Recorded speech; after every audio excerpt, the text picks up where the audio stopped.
In the mountains of ancient Phrygia, where the ruins of a forgotten palace still pierce the Turkish landscape, archaeological evidence suggests that the legend of King Midas and his golden touch may conceal a darker truth. Recent excavations have unearthed metallic anomalies that defy conventional chemistry, alongside inscriptions that hint at knowledge far beyond the capabilities of Bronze Age civilization. What investigators discovered beneath the ancient city of Gordian challenges everything science understands about matter itself. Before we begin, make sure you're subscribed for more eerie discoveries. It was September 23, 1987, when Dr. Elena Vasquez first descended into the excavation site near modern-day Polatli, Turkey. The dig had been ongoing for 3 years, funded by a consortium of European universities with unusual backing from undisclosed private sources. What they sought lay beneath the ancient mound of Gordian, capital of the Phrygian kingdom where Midas once ruled in the 8th century BCE. The morning air carried the scent of disturbed earth as Dr. Vasquez examined the latest findings from Chamber 7. Her team had uncovered what appeared to be an alchemical laboratory, its stone tables still bearing the residue of unknown experiments. More disturbing were the golden objects scattered throughout the chamber. They were not crafted from gold, but rather appeared to be organic materials that had undergone some form of metallic transformation. Among the artifacts lay a wooden throne, its surface gleaming with an impossible golden sheen. Carbon dating confirmed the wood's age at 2,700 years, yet spectroscopic analysis revealed molecular structures that should not exist. The cellulose fibers had been replaced by a gold-like substance that retained the wood's original texture and grain patterns. No known process could achieve such a transformation without destroying the underlying structure. Dr. Vasquez's colleague, Professor Marcus Kellner, discovered the first of the inscriptions 3 days later. Carved into the chamber's eastern wall, the text was written in ancient Phrygian script, but the content defied translation. The symbols seemed to shift when viewed under different lighting conditions, creating an optical illusion that made documentation nearly impossible.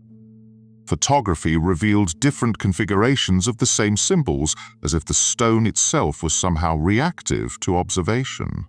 The breakthrough came when graduate student Sarah Chen noticed a pattern in the inscriptions that corresponded to medieval alchemical text. The symbols, when arranged in specific sequences, matched formulas attributed to Zosimos of Panopolis, an Egyptian alchemist who lived centuries after Midas.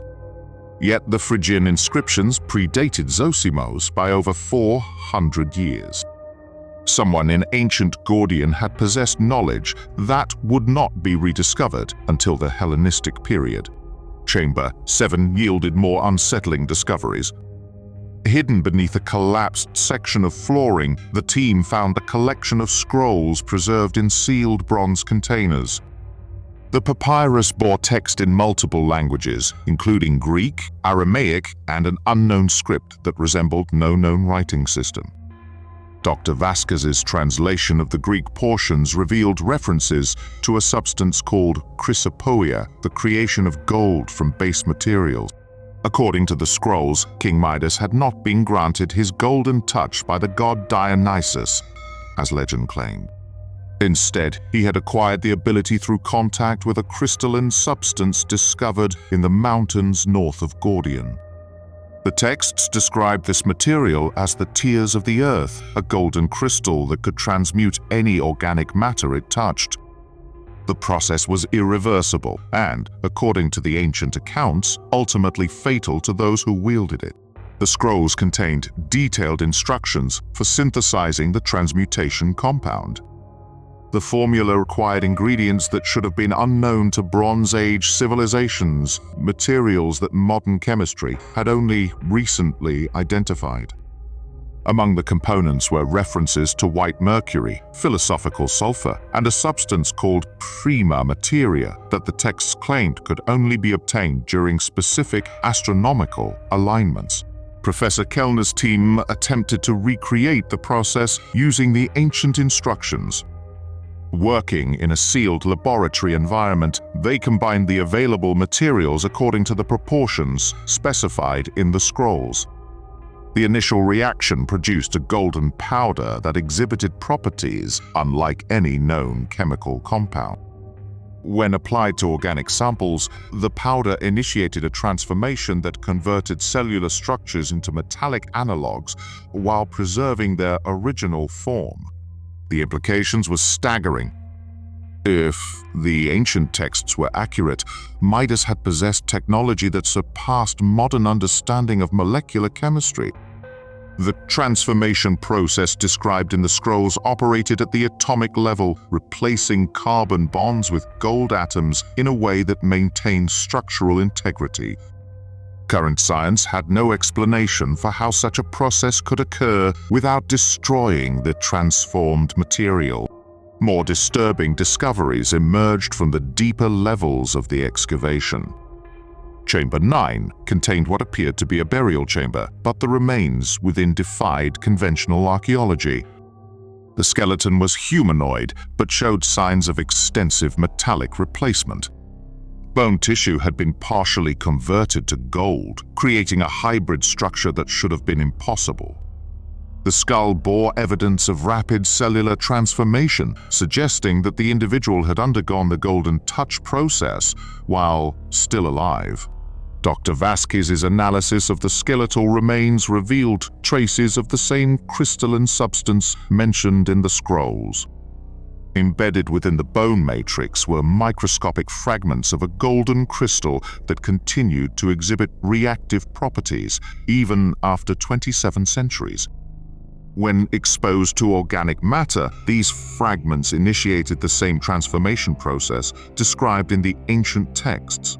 The excavation team began experiencing unusual phenomena as work progressed. Several researchers reported episodes of temporary paralysis after handling artifacts from Chamber 7. Dr. Kellner documented cases of golden discoloration appearing on the skin of team members who had been in prolonged contact with the transmuted objects.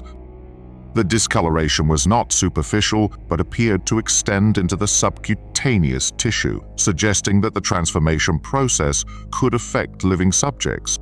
Medical examinations revealed that the affected researchers had undergone cellular changes consistent with the ancient descriptions.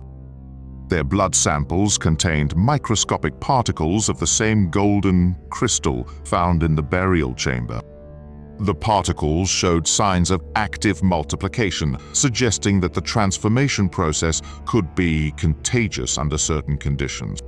The most significant discovery came from Chamber 12, located at the deepest level of the excavation. Here, the team found what appeared to be Midas's personal laboratory, complete with apparatus for synthesizing the transmutation compound. The equipment was far more sophisticated than anything known from the Bronze Age, featuring precision instruments that suggested an understanding of chemistry and physics that would not be achieved again until the Renaissance. At the center of the laboratory stood a crystalline formation, unlike anything in the geological record. The structure was approximately 2 meters in height and composed entirely of the golden crystal described in the scroll. The formation pulsed with a faint luminescence and exhibited magnetic properties that interfered with electronic equipment.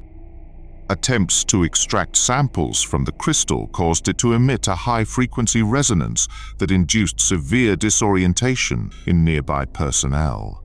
Analysis of the crystal's composition revealed elements that did not match any known periodic table entries. The atomic structure appeared to be artificially constructed, with electron configurations that should have been unstable according to conventional physics. The crystal seemed to exist in a state of perpetual transformation, constantly converting trace amounts of atmospheric gases into gold particles. Dr. Vasquez's final report, submitted to the Turkish Ministry of Culture in December, contained recommendations for immediate site closure. The excavation had uncovered evidence of a technology that posed potential risks to public safety. The golden crystal continued to exhibit active properties, and prolonged exposure had resulted in irreversible physiological changes among the research team. The ministry's response was swift and decisive. All materials from the Gordian excavation were classified as state secrets, and access to the site was restricted to authorized personnel only. Dr. Vasquez and her team were required to sign confidentiality agreements that prohibited discussion of their findings. The official archaeological report made no mention of the alchemical laboratory or the crystalline formation. Despite the restrictions, fragments of information began appearing in underground scientific circles. Researchers with access to classified documents reported that the golden crystal had been moved to a secure facility for further study. Experiments conducted under controlled conditions had successfully replicated the transmutation process, but attempts to reverse the transformation had failed. The technology that had given Midas his legendary power remained as dangerous as it was mysterious. The fate of Dr. Vasquez and her team remains unknown. Official records indicate that they were reassigned to other projects, but colleagues reported that several researchers had developed progressive symptoms consistent with metallic poisoning. The golden discoloration that had initially appeared on their skin had spread to internal organs, creating a condition that modern medicine could not treat. Recent satellite imagery of the Gordian site shows unusual geological activity in the area surrounding the excavation. The vegetation patterns have changed, with certain plant species exhibiting golden coloration that suggests ongoing contamination from the buried crystal. Local residents report that livestock grazing in the area have developed similar symptoms, leading to speculation that the transformation process continues to affect the surrounding environment. The legend of King Midas and his golden touch may have been humanity's first encounter with a technology that transcends conventional understanding. The ancient texts suggest that the knowledge came from beyond the earth, delivered by entities that the Phrygians could only describe as gods. Whether this technology was a gift or a curse remains unclear, but the evidence from Gordian indicates that it possessed power beyond anything achieved by subsequent civilizations. What do you think really happened to Dr. Vasquez and her team after they uncovered the golden crystal that may have been the source of Midas's legendary power? Subscribe to explore more cases where ancient mysteries challenge modern understanding.